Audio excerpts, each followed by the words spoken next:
Hey, it's Ron Van Dam. Remember, you clicked on me. Well, not on me specifically. You clicked on the show, and here it is. We do interviews on this program toward the end of every program. And we have a lot of them. So we decided to do an interview special. That's what this is. It's above and beyond our regular shows. So this is extra. You don't have to pay for this. It's free. We're going to hear from doctors and experts in all different kinds of fields and things. And we're going to do that right now. You ready? Sit back. Here we go. On the air everywhere, this is New England Broadcasting. Welcome to the Ron Van Dam Show. Hold on tight. Right. Things can get a bit weird. They will. If you like that sort of thing. Whatever.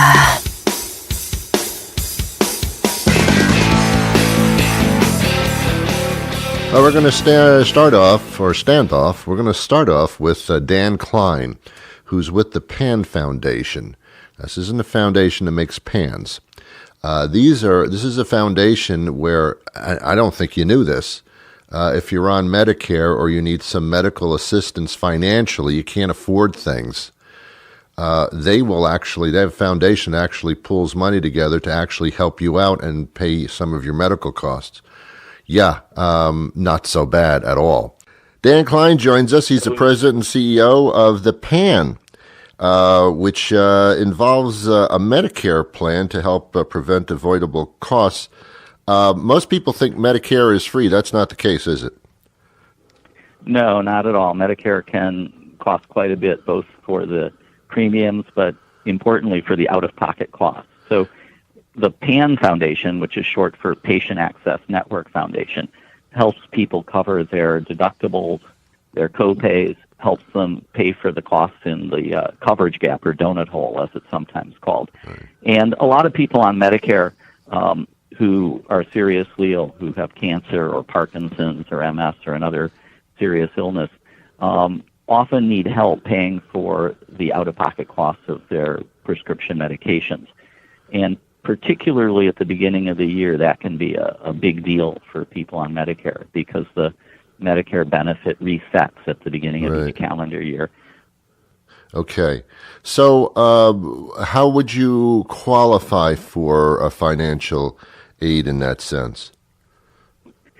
Well, the easiest way to find out whether you qualify is simply to call the PAN Foundation at 866-316-7263 or visit our website at panfoundation.org.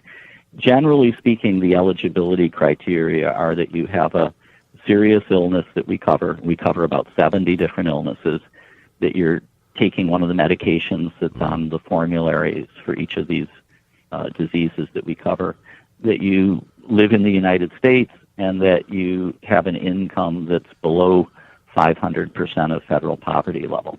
Most of the people we provide assistance to are people who are between 200 and 400% of federal poverty level. So that's between around $30,000 a year up to about $60,000 or $70,000 a year.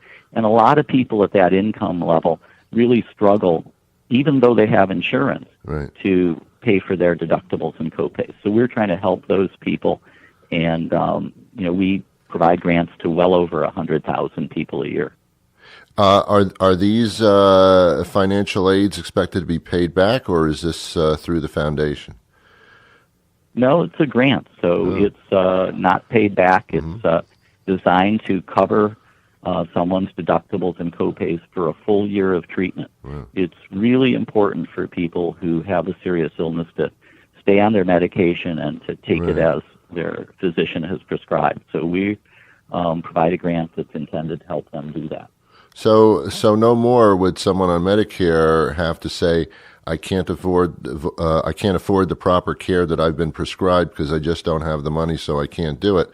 That won't be the case anymore. Exactly.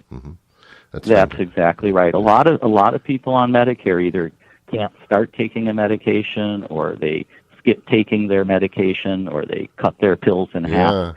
because they can't afford the out-of-pocket cost. Yeah, and then there was a time not long ago where that was indeed the case.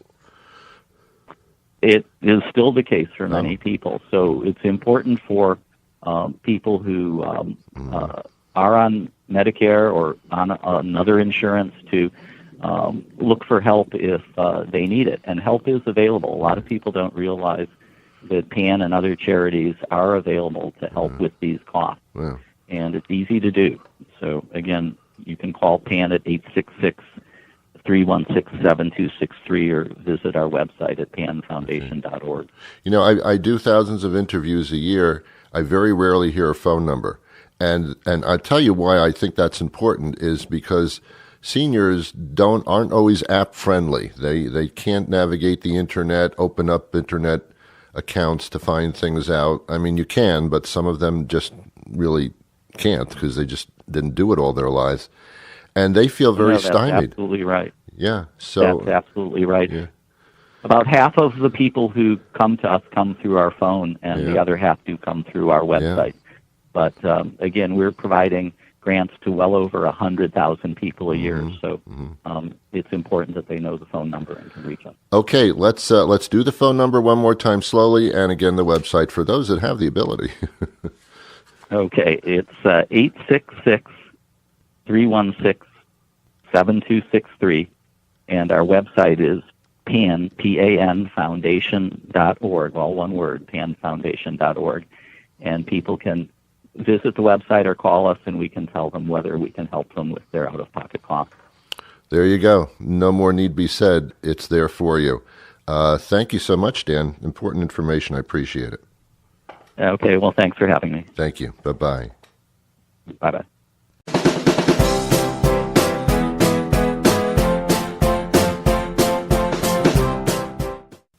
Good morning. How are you? Good morning. Hello, everybody. Sonia Kushik joins us. She's a cancer survivor and founder of Sonia Kushik Beauty. And Rebecca Nellis, who's an MPP. I don't know what that is. Executive Director of Cancer and Careers. What is MPP? Master of Public Policy. Oh, nice. I like that. Okay. See, you learn something new every day. I try to. I try my hardest.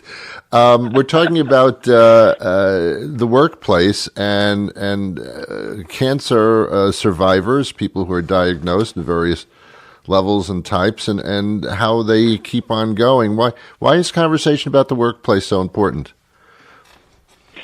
Well, like for all of us, work tends to play a role in our lives or the lives of our loved ones. And so when someone is diagnosed with cancer, that work piece doesn't necessarily go away. It just becomes more complicated, really. And so helping someone figure out what their best options are and why work matters to them and then how they can do that in light of their diagnosis is critical. I guess the major question that I would have would be, how do you tell your coworkers of your diagnosis? Do you? What do you say? How involved do you get, etc.? Well, so you got to what was going to be my first part of my answer to that question in your second part of the question, which was, do you?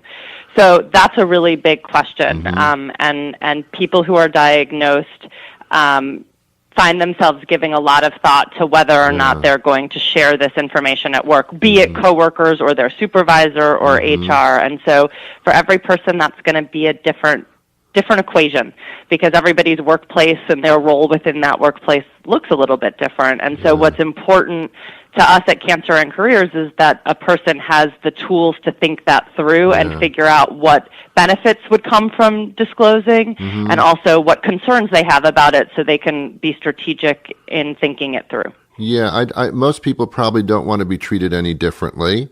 Or will they be treated differently accordingly in a manner that is uncomfortable for them? There's so many levels to that question, I guess. That's exactly right. And most people in the best light don't want to be treated differently, but also there's concern about losing their job, not just being treated differently, so it can run a whole a whole spectrum. And then for other people, disclosing at work, if they've made that choice, can be really beneficial and can create new avenues of support. I know Sonia decided to be public about her experience, and so she can tell you a little bit more about why that mattered to her, and what's so important to us is that people feel empowered to make the best choice for themselves. So, Sonia, what was your situation? I think that for me, at the time I had a beauty brand that was at Target, and I felt that I had the opportunity to educate women on beauty.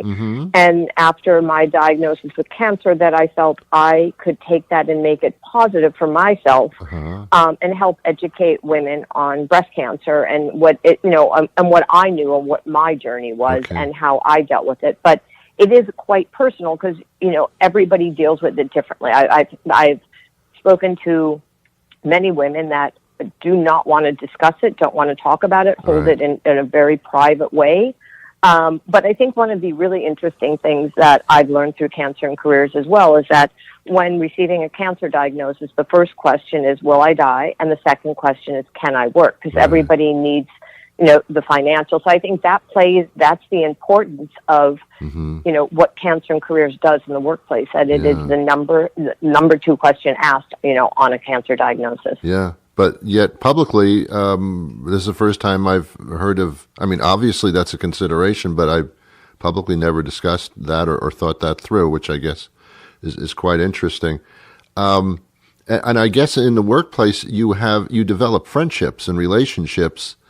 And it's almost like if you don't, then you're hiding something where you've already set up a trustful relationship. Very, very confusing.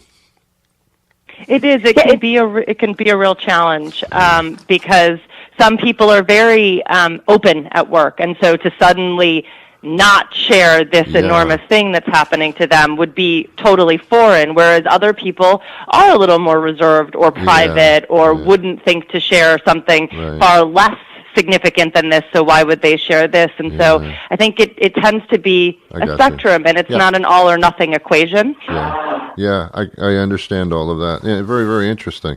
A survey was taken recently. What were the results of that, and what was it? Yes. So every year, Cancer and Careers partners with the Harris Poll to make sure that we're hearing from cancer survivors all over the country, and not just cancer survivors who have reached out to us, so we can really get a good sense of what the experience is like year after year. And so the survey covers a wide range of topics, really getting a sense of what it's like to be a survivor and someone who needed to deal with work. And each year I'm always interested in the things that stay the same as much as the things that are different. So, one of my favorite stats year over year is around the fact that survivors often at very high percentages think that work aids in their treatment and recovery. Yes. So this year, 69% of them said that. And to me, I can't 100% know what they mean by AIDS, but the idea that work has a positive impact on their well-being, I think, is incredibly important, not just for other survivors to know, but for employers to know, for HR professionals to know that work has this positive benefit. So the employer keeps a great employee, and the employee gets something that's valuable to their overall well-being. So that's a pretty important thing to know as well. Sonia, let me ask you, obviously there's the physical component of the diagnosis, but how, in percentage-wise, how important is the psychology of it? In other words, if you set your mind in the proper mode, keep it busy, set a psychological stance for yourself, how much does that affect your actual physical recovery? I mean, I can only say from what my what I dealt with. But I would say that, 100%. I mean, I think that when you don't sit and focus on the negative all day long or looking at it through a negative, I mean, there's, going to work, when I speak to both for myself or to other individuals, it is the healthiest thing you can do is just have your mind go somewhere else. because you hear that word cancer, cancer, cancer continually. Yes. You wonder what the journey is going to be. You don't know. And so when you can focus on something else and add some sense of normalcy to your life, that where it's not just focused about you and what you're dealing with, but like something else that's completely random or not, I think is super empowering and really healthy. Because when, even when any of us have a cold, and if you think about how miserable you feel versus when you do something else, we all know the impact that has. Right. So it can actually aid. I mean, I always believe that the mind can actually, I wouldn't say heal the body, but certainly aid in it. I guess in some cases, probably can. I totally agree. Yeah. There's so much more to talk about, but we have time restrictions here. So where can we go for more information? Cancer and Careers' website, www.cancerandcareers.org, is kind of the hub for all the programs and services we offer and information for employers and coworkers, as well as the person diagnosed and their family and loved ones. The number one thing, whether it's cancer or depression or anything else, it's support and knowing that other people are going through it and having people around you that are going through the same thing you are. It's like, it's everything, isn't it? It is. Absolutely. It is. Knowing you're not alone is key. Yes. Thank you so much for your time. You doing well now, Sonia? Yeah, all well. Thank you so much. All right. Hey, great speaking to the both of you.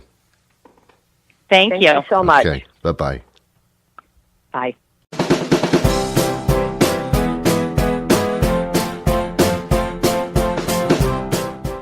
Hi, how are you today? Good, thank you. How are you? I'm really not so bad. Ingrid Giskes joins us now. She's a global head of the campaign this is actually very, very interesting here. Tell me about the campaign, actually. It's the World Animal Protection Sea Change. What is that? So World Animal Protection Sea Change campaign focuses on the issue of lost and abandoned fishing gear or ghost gear.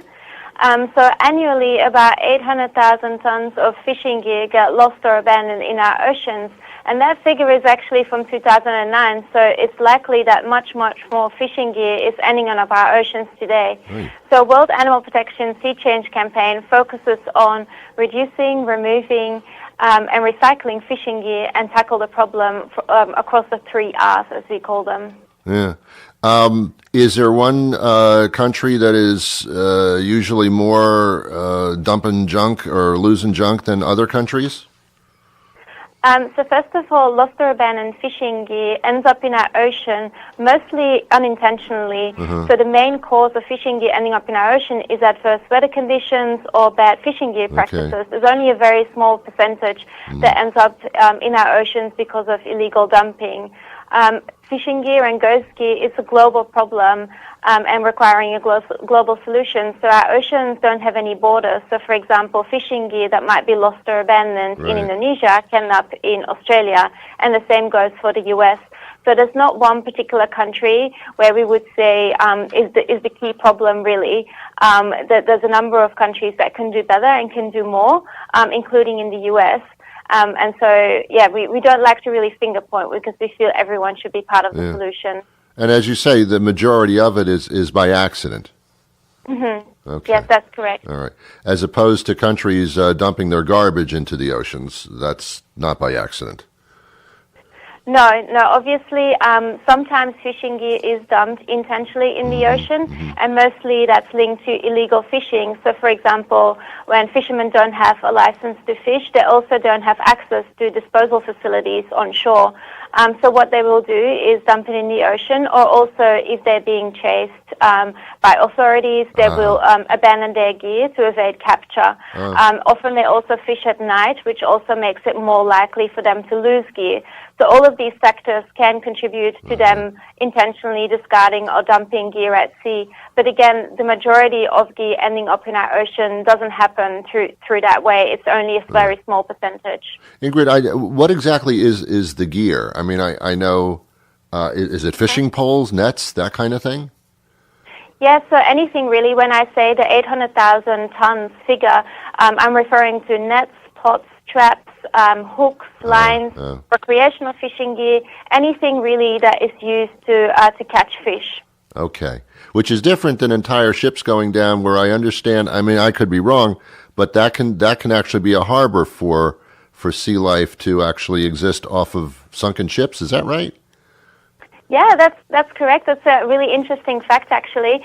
And it's actually the same for fishing gear. So sometimes fishing gear or vessels or things that end up in the ocean do form artificial reefs for fish.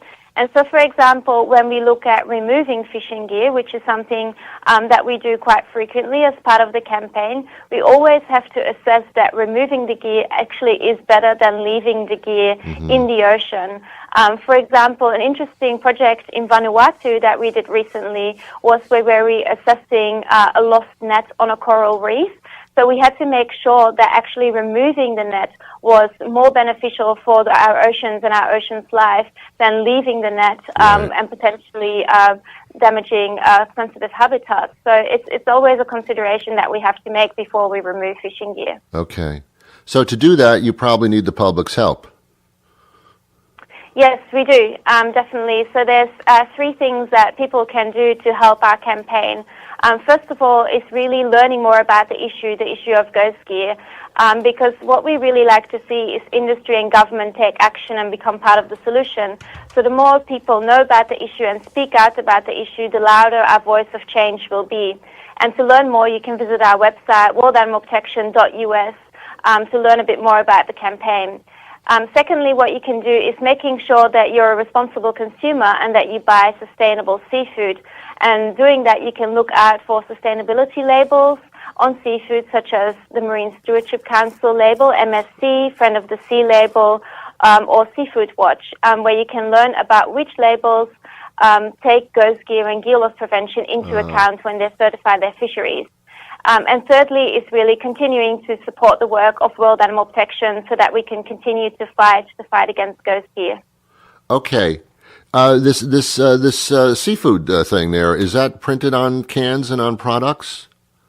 Yes, it is. Yeah, so it's actually very easy. You don't need to be a technical fisheries expert in order to know what seafood you should buy. So all you have to do is really look out for a small label on, for example, cans of tuna that says MSC. And when you see that, you know that you're buying the right kind of seafood and you're not contributing to the problem. Well, I like that. I'm glad that's good. All right. Yeah, I don't aid companies that don't do well and don't care about things like that. So that's good. I'm going to only support those that do. All right. One more time, that website to visit for more information. Yes, so this holiday season, please go to our website, worldanimalprotection.us, where you can find more information about the Sea Change campaign and how to be a responsible consumer. It's always great to talk to people that care, and thank you for doing that. Really, seriously, these days that doesn't happen a lot, unfortunately, so good. I'm glad that's still applicable. Well, thanks so much. I'm glad that you care as well, so yes. It's mutual.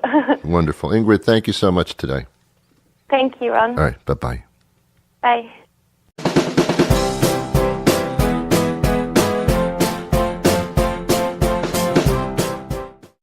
Good morning. Hi, Dr. Lee Lindquist joins us now. How are you today? I'm doing great. Thanks for having me. Pleasure. She's the chief of geriatrics at Northwestern Medicine and Northwestern Memorial Hospital and Northwestern University Feinberg School of Medicine. She has all kinds of letters after her name, MPH, MBA, you name it. Okay, let's get down to it. Geriatrics, we're all going to be in that category someday, if not now. So this is of if we're lucky. Well, we're assuming that we're going to get there. Every once in a while, I know your organization does various studies. I guess there was one recently done and published in the Journal of American Geriatrics Society. What was the data that came out of that? Yeah, so here at Northwestern Medicine, we're very interested in helping seniors in their own home because we know aging in place is so important. Yeah. And so what I see a lot in my clinics and in the geriatric population that I work with is that so many seniors would benefit from help, whether it's a homemaker or somebody helping with the cleaning or the cooking. but then many times they refuse it, which is mind-boggling for some people that are in their 40s, 50s, 60s, because we would definitely accept help like that. So we asked seniors, we did a study where we actually asked seniors, why are you refusing help? And what we heard was that they were very worried that if they stopped, if they were unable to do something, that meant they'd be one step closer to the nursing home. Or that, I would be a burden on somebody if I had to have somebody help me. And so we figured these things out, but then we said, how can we help you help us get you help? And so that's where we said, listen, what would make you more willing to accept help? And the seniors that we talked to had really good ideas and strategies. For instance, it's not just being independent. Everyone's dependent on somebody, so it's more about a change in interdependence. And one of my favorite things that came out was the idea that if I accept help from somebody, that means that I'm giving them an opportunity to experience joy. Because whenever I've helped people, I feel joy because I know I'm doing something good. And so many times people say, you need help, you can't do this. And that's not the way to talk to our seniors. The seniors would rather say, you know what, this helps me or this gives me joy by helping you, so let's make it happen as more of a partnership. That's a great way of putting it, as a partnership, because we all have pride, or most humans do, and help and aid means I can't do it myself anymore all the time or at all. But doing it with somebody in partnership or with somebody, that's a different story. Even, verbally it sounds better. Yeah, and it's a mutual benefit. I think that's what came up, is that it's just not to serve that one person. Yeah. It's because me helping you makes me feel better. Yeah. And that's kind of the strategies we talked about. Yeah. There's still a lot of people who don't understand that it's not like you're independent or you're in a nursing home. They don't think there's other options. And, people talk about it, but a lot of people's minds, it's like one or the other, but that's not the way it is. Yeah, exactly. And I think what's interesting is having that communication with your loved ones. And so that's why we built planyourlifespan.org. Yeah. It's a website here at Northwestern Medicine that allows people to communicate about what they would want if something happened. Yes. If they had a stroke. Or if they, had Alzheimer's that got worsened. So it allows people to have conversations, and it's free to use. Good. And have there been studies that psychologically people are healthier, mentally healthier when they are in their own homes as opposed to another location? Yeah, actually, here at Northwestern, we've done some of that research where we've shown that it is better for seniors to age in place. And it's better for their communities, it's better for themselves, it's better for their mood, and even for their thinking. So the more we can do to help our seniors be in their own home, it's important. And with today's opportunities, like here at Northwestern, we've got a house call program. We can deliver medical care in the home. There's so much more that can be done with technology. Yeah. So there's so many more opportunities for people to be helped in their own home. Yeah. And it's considerably less expensive than actual nursing home care, and in many cases assisted living as well. Yeah, and it's more about what the senior wants. Because if the senior wants to stay in their home, then there's definitely ways to do it, especially if they're willing to accept help. Yeah, good. You have people at your various locations there that actually can talk to the patient, we'll call them patient at this point, and discuss this, right?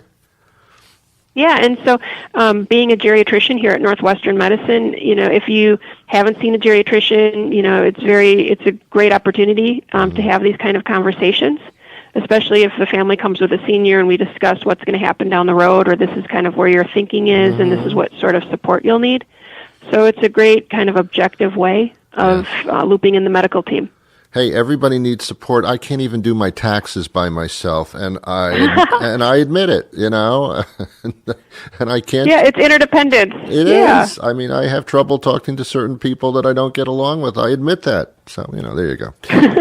All right. How do we get more information about this? Sure, you can go to planyourlifespan.org. Okay. Or visit the Northwestern Medicine Geriatrics website, where we're frequently posting our research. Okay. Perfect. Hey, thanks for the information. Kind of makes us all a little bit more comfortable realizing that there are more options than we thought there were. It's a comfort thought thing. So thank you. Thank you. Take care. Bye-bye.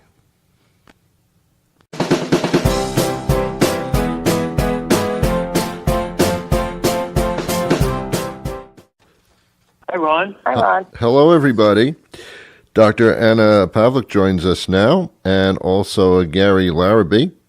The doctor is a medical oncologist at NYU, and Gary is a patient and a clinical trial participant. We're talking about skin cancer and a specific type of skin cancer called metastatic melanoma. I'll be honest with you, everybody over the age of 50 is starting to see a dermatologist as a regular annual checkup thing, and we're starting to learn that this is an area of the medical world that we should be starting to pay attention to, but I must admit that get confused as to all the different types of quote-unquote skin cancers that are available to us. Well, there are really three of the most common types of skin cancers. Mm-hmm. One is squamous cell, one is basal cell, one is melanoma. Uh-huh. Basal cell is the most common. Squamous cell is number 2. Melanoma is number 3. However, melanoma is the most deadly of all the skin cancers because it has the ability to spread to other parts of the body and can really be it's a life-threatening problem. All right. Now, Gary, you're a patient and you're involved in a clinical trial. Tell me your involvement here. Yes, well, I was a stage 1 melanoma patient for about 5 years. Mm-hmm. After 5 years, I was considered, I guess, clean. But soon after that, I developed extreme energy loss, Ron, and turned out that I was now dealing with stage 4 metastatic melanoma because of this BRAF mutation that we're talking a lot about these days. And I was in very, I didn't know what my prognosis, in fact, was quite grim. But thankfully, my oncologist recommended a drug combination that would attack this BRAF gene like it was attacking my body. Yes. And I enrolled in this Columbus trial, and eventually the Columbus trial, the 2-drug combination, gained approval by the FDA. Uh-huh. Oh, good. And it's been effective for you, I would assume. Yes, sir, it has, for a long period of time. That's fantastic. May I ask what part of the body this had become apparent? Yeah, initially, I had an issue on my shoulder, but my major issue with the BRAF gene occurred in my chest next to my right lung. I see. And the drugs have been very, very helpful. Good. How long have you been involved in this helpful part? Been involved with this clinical trial for a little more than 5 years. Oh, wow. Okay. So that's good. Now we're talking about good track record stuff. Okay. Doctor, tell me the importance of visiting a dermatologist. Is there a certain age where one would start doing that, similar to having colonoscopies at a certain age? Well, there are no overall recommendations for visiting a dermatologist. Really? Okay. It really correlates with what a patient's risk factors are. Uh-huh. Fair skin, blonde hair, blue eyes, have a family history of melanoma, have had excessive sun exposure, multiple burning, blistering sunburns as a child. Yes. These are things that would encourage me to tell patients, it's a good idea to start seeing a dermatologist sooner rather than later. If a parent was diagnosed with melanoma at early age, then clearly they should get their children seen by a pediatric dermatologist. Because your original description was all Caucasians, Anyway, well, yeah, pretty much. I mean, I think getting sunburn as a child is a rather normal story. Well, hopefully nowadays most parents are being more educated with respect to sun protection. Yeah. Sunscreen, putting their children in sun protective clothing, wearing sunglasses, sun hats. Yes.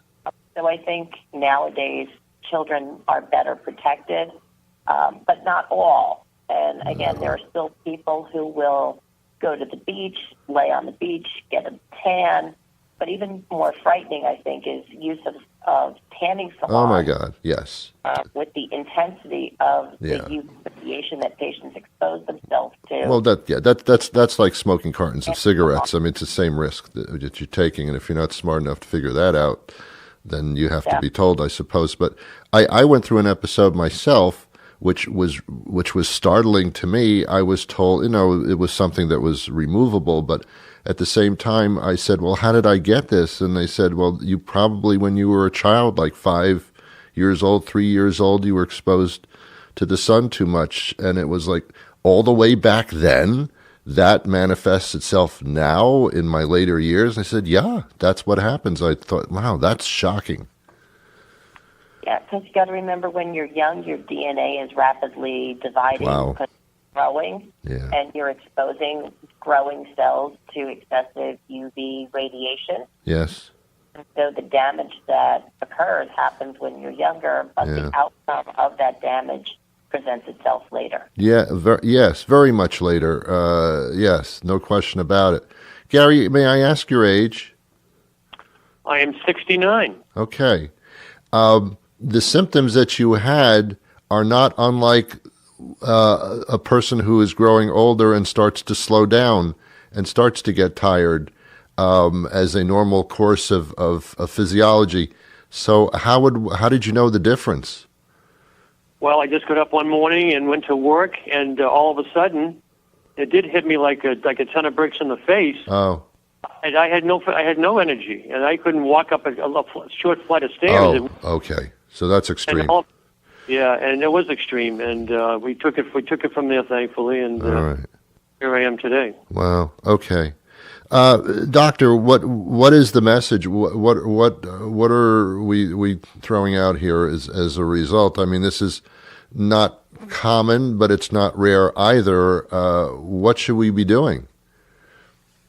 Well, I think clearly prevention is the number one key to making an impact on the diagnosis of melanoma, because it's a very preventable cancer. However, I think the take-home message is also that this is no longer a death sentence. I have been involved in melanoma for a very long period of time and have watched the evolution of these new agents that can actually target these BRAF mutations that have really changed and saved people's lives. So there are excellent therapies out there. So even if you're diagnosed with stage 4 metastatic melanoma, we do have treatment options that will impact someone's overall prognosis. That's great, but I guess the other bottom line is that if you don't catch it, then you don't catch it. So you've got to. You got to be aware about your health, and you got to get yourself checked out every once in a while. You got to practice safe sun techniques, be a dermatologist, and just be smart. Yeah. Well, good information. Where can we go to get more? If clearly patients can speak to their physicians regarding melanoma and treatment options. However, if healthcare providers would like more information regarding the trial that Gary participated in, which is this trial, that information is available at a website.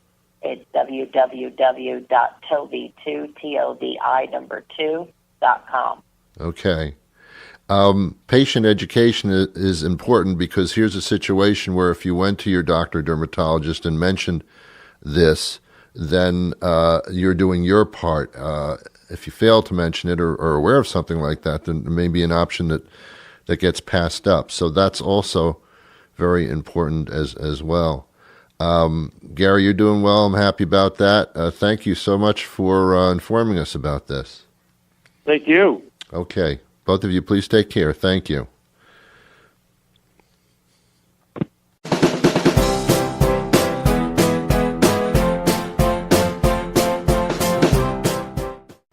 Hi, Ron. Hi, Susan. How are you? Fine, thank you. How are you? I'm great. Susan McKelvey joins us now. She's Communications Manager at the National Fire Protection Association. And we're talking about fire risks during the holiday season. And fire is on our minds because of what's been in the news in California, without question. So it's topical, and here we are. The holiday season ushers in more concerns, doesn't it? It does. There's a lot of potential fire hazards that are associated with the holiday season. People are doing a lot of decorating in their homes. They're oftentimes using candles and electrical lighting, and of course a lot of people have Christmas trees in their homes. And then on top of that, they're doing cooking for friends and family, and cooking is a leading cause of home fires. Really? And also in a lot of areas of the country, it is cold out, so everyone's got their heating systems on, and heating is a second leading cause of home fires. So all those factors combined all increase those risks. No, I'm scared. Yeah, I mean, it's like everything. And fireplaces, is lighting fires and things, and wow. But here's the good news, though. Virtually all these fires or these fire hazards can be mitigated by taking really simple steps. So you can really still enjoy the holiday season safely and still use all these things and do all these things with just a little bit of precaution in mind. Okay, so what are some of the major things to keep in mind when we're dealing with anything that could potentially cause a fire? So with Christmas trees, obviously they are large combustible items that you're bringing into your home. So particularly with fresh trees, you want to make sure that they're well watered and hydrated. You water them daily. For candles, you want to make sure that you keep a really close eye on them. Make sure they're in locations that they can't get knocked over easily, or that pets or children can't knock them over. And when you're finished using them, you blow them out. When you leave the room, go to sleep. Obviously, if you leave your home, make sure the candles are out. And then just make sure your electrical lighting is in good working order. So if you use holiday lights, make sure they don't have cracked or frayed cords. Yes. Simple things like that can make all the difference between a safe and a tragic holiday season. So just it's important to think of those things when you're decorating. Okay. Is it a falsehood that if you have circuit breakers in your house, then electrical fires pretty much can't happen, that everything would just shut down anyway? Is that true or not true? Well, I think you have to just take basic, precautions in mind. You want to make sure when you're using electrical lighting that you don't overload outlets. You just want to always make sure that you're erring on the side of safety. So we encourage people to try to just use one plug per receptacle outlet. If you're using heating appliances or devices, you want to make sure that you don't overload those outlets as well. So just using a little bit of common sense, I think, can really go a long way toward using any kind of electrical appliance safely. Okay. I mean, not to be funny or anything, but there was a time in recent history when people put candles on their trees, and you left the only source of light was lamp oils and flames, and you would certainly leave your place with the flames still going. It's amazing half the world didn't burn up. Well, this is true. The good news is that we actually have done a really nice job of educating people about ways to prevent fires, and the numbers bear that out.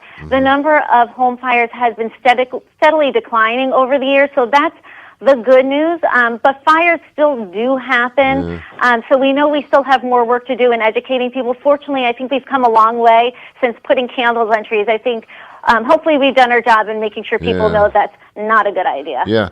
What do you do in case a flame does break out and a fire does start and you do witness it? There are so many different types of fires and so many different ways of treating them. I mean, what do you do? So at NFPA, our priority is everyone's safety. So, if there's a fire in your home, first of all, you want to make sure that you have working smoke alarms to alert you to a fire as quickly as possible. And then you want to make sure that everyone in your home knows how to get out as quickly and safely as possible. And if you have a home escape plan that everyone's practiced, that's a great way to ensure that if the smoke alarm sounds, everyone knows how to snap into action and get out quickly. Yeah. I had a friend that went through that, and the one thing that I learned from them was to have all your documents and things that you need to grab that could burn away, have them in one place and ready to be portably taken out of the home. It's a good idea if there are things that you want to make sure in the event of a fire, like you want to protect them that they're in. You can get like fire safe boxes. Yes, there you go. But again, for us at NFPA, things can be replaced, but people can't. The goal is to get out as quickly as possible and just stay safe. Once the fire department, call the fire department as quickly as possible, and once they get there, let them do the work they're trained to do. They're equipped to go back in a burning building. We're not. Yeah, okay. Any other tips that are beyond the obvious of just watch out? Yeah, just, I think by having added awareness of where potential hazards exist in your home, you can take some simple steps to prevent those fires from happening, and that really can make the difference between a joyous and a tragic season. So again, just added awareness and some extra time to make sure you reduce the risk of having those types of fires can really ensure a safe holiday. I know what a lot of people don't do, and that's change the batteries on their smoke detectors if it's battery driven, or to have a battery backup system. And most houses really don't have fire extinguishers at all. Well, you're right. You need to make sure that you change batteries as needed. So if you have a smoke alarm that uses a traditional battery, you want to make sure that you test your smoke alarms monthly to make sure that they're working. And if they begin to chirp, you need to replace the batteries. And if you still have issues with the alarm, it means that the alarm, that it's time for the alarm itself to be replaced. Okay. All right, good. Fire extinguishers important, or is that something you leave to the professionals? Yeah, so fire extinguishers can be great tools for putting out small containable fires, but you need to know if you have the right type of extinguisher for the type of fire you're fighting, and you also have to have the right training to use it properly. That's there's a lot of things to consider with fire extinguishers. Most people don't have that kind of training or know-how, particularly in a scary situation like a fire. So our goal is just to make sure people are safe. So we encourage people really just to get outside, call the fire department in a fire. And of course, the idea is not to let it happen in the first place. That's your best bet of all. Yes, okay. Well, that's important information because it does spike during the holiday season, and certainly what happened in California kind of, when we saw the devastation, I think it gave a lot of people a wake-up call, and, it's not that, it's just sometimes good things come out of bad things, and that is being aware. Well, you're right. Unfortunately, sometimes it's tragedies that make things make people much more aware of that these are real risks, and they have to be prepared in the event of them. Yes. Susan, thank you so much for the information. It's life-saving to many people. Well, thank you so much for having me. Okay, take care. You too. All right, bye-bye.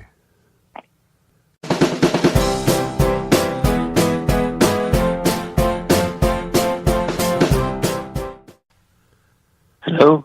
Hello. Well, I'm here on the line with Becky Baines and David Gruber. Hi. Hello, everybody. Hello. Becky Baines joins us.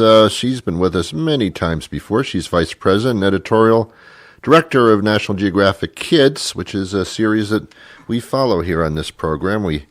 Every time something new comes out, we talk about it. And also David Gruber, who is an expert in exploring. He's a marine biologist, coral reef and photosynthesis expert, and a word I can't even say, and an underwater photographer, and he's with National Geographic now. And my gosh, okay, here we are. So are you both in Washington? I'm in Washington. This is Becky. Hi. And I believe David's in New York. Are you in New York, David?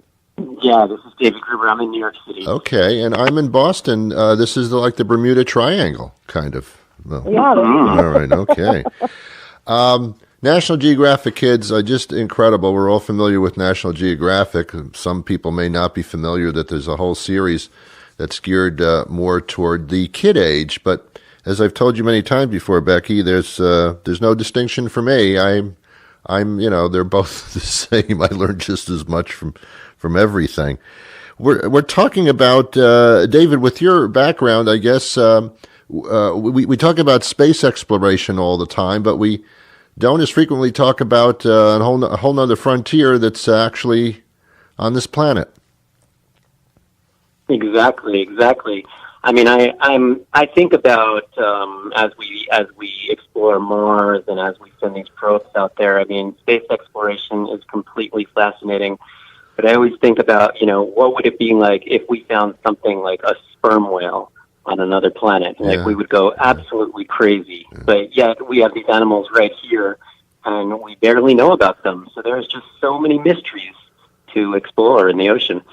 Yeah, I mean, an explorer is a certain breed of person because humans are always curious. There's no question about that. But then there's those that actually go out and satisfy our curiosity. Yeah. Curiosity, I think, is the main thing, and that's really what this book does, is try to instill that desire to kind of look underneath the rock or even find out what's in your own backyard. And really with me as a kid, it started out just really exploring my own backyard, and then my backyard just got bigger and bigger and bigger until it encompassed the whole ocean. Wow. Becky, so I do deep sea exploration. Oh, sorry. No, go on. We use submarines. We use robotics. It's really a kind of fun thing that involves both the physical aspects of diving deep down in the ocean at night, as well as the kind of mental part of thinking about these things deeply and designing little robotic devices that could catch something as delicate as a jellyfish and then let it go. Well, I was going to say, Becky, as with National Geographic and National Geographic Kids, the pictures are so involving. They just draw you into these areas of the world and of exploration that we could never really see without looking at these publications. Yeah, so David's exactly right. All of our books that we do really serve to explore or to inspire the inner explorer in all of us. Mm-hmm. And this particular series that David's been involved in is called the Explorer Academy, and it's really exciting because it's our first foray into fiction. Yeah. We have a new imprint called Under the Stars, and we're exploring everything kind of in our planet under the stars. Yeah. And it's really fun because it kind of taps this new audience for us, which is some kids just shy away from nonfiction, no matter how exciting it is. David can attest to the fact that there's so much cool stuff on our planet that kids don't even really know about. Yeah. And so what we've done with this book is we've created kind of this really fun, action-packed adventure stories that include these photorealistic illustrations, and they actually include photographs in the fiction story. Right. And we've layered in all this real-world information, including all of this exploration information inspired by our own National Geographic explorers. And then when you get to the back of this fiction book, where everything seems so wild and fantastical, we have interviews with our own explorers, like David. He's included in the back of the second book, where he talks about the real-world science he works on and how that's actually works into the fiction story. And it's like, wow, like this stuff is so cool, and it's actually out there, and it's absolutely incredible. It kind of opens kids' eyes up to the real, really cool stuff that exists on our planet. Yeah. Well, one can be tricked and not know that it's a fictional story, even though, of course, it's that's where it's at. But to me, I couldn't even. I didn't know what the line was. Yeah, the line is definitely blurred. It takes place in the not too distant future. We got a recommendation on this first book. It's called The Nebula Secret, from J.J. Abrams, who's like the king of sci-fi. Yeah. And there's all these like the robotics that David was just talking about. Like in the story, our protagonist has like a little drone that like follows him around, and it's the size of a honeybee. Yeah. And to kids, they're like, "Oh, that's so cool! I wish I had like a personal drone that like shot video and could spy on things." And but those things exist. And David's talking about a robot that can dive to the bottom of the ocean and is so gentle that it can hold a jellyfish. That's pretty incredible. It is. It's definitely blurred. There's no question about it. It's just, the whole concept is amazing. Of course, the story drags you into it. But I've always been intrigued with space, but it's always been like not a reachable concept for me. Like I can't reach out and touch space as far as that's concerned. But I do dip my toes in the ocean every once in a while. So I feel more of a connection to possibilities where my toes are. I love that. Yeah, there is so much possibility in the ocean, and we've really just just begun to explore it. You know, humans have not even had scuba for that long, and not many marine biologists get to go in submarines.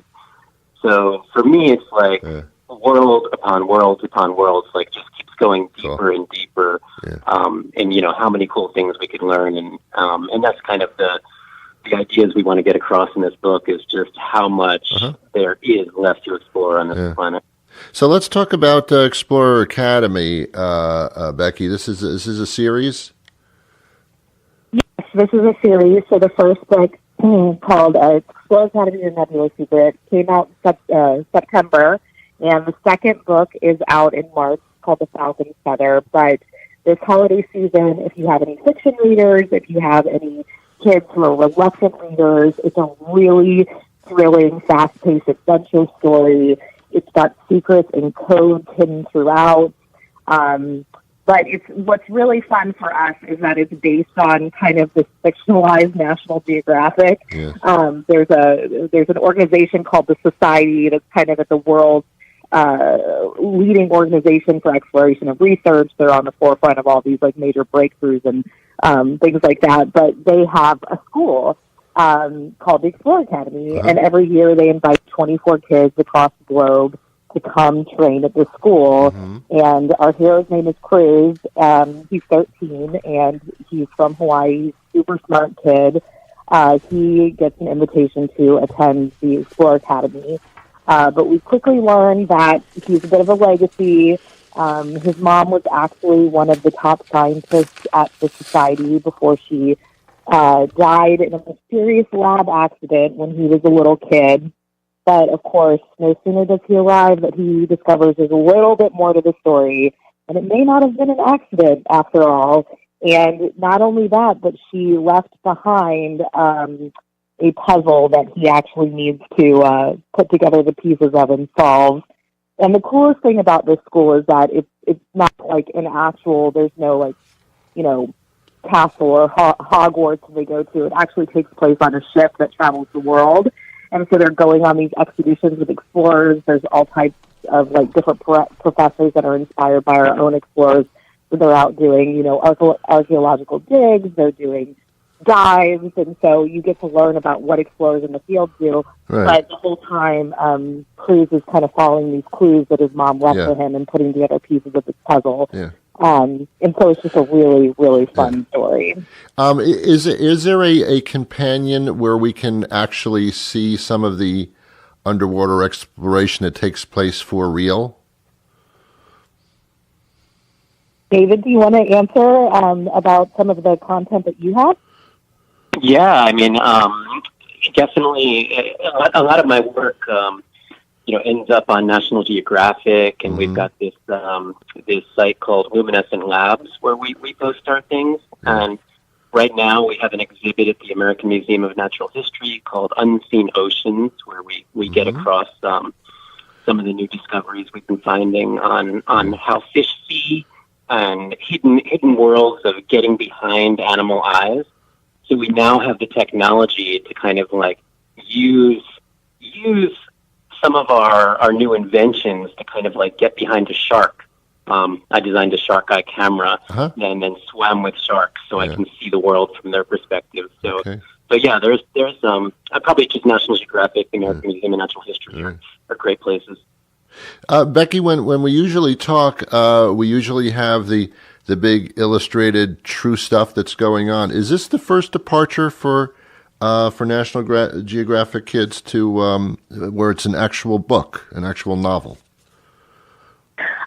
So we did a little bit of fiction years ago, but this is our first big deep dive into an actual fiction imprint. So this is the first of a couple fiction series we're doing, and this is what we like to call a 360 property. So it's going to have presence on the web, and also we're doing some stuff in Kids Magazine. So there is more content if you check out our website, which is kids.nationalgeographic.com.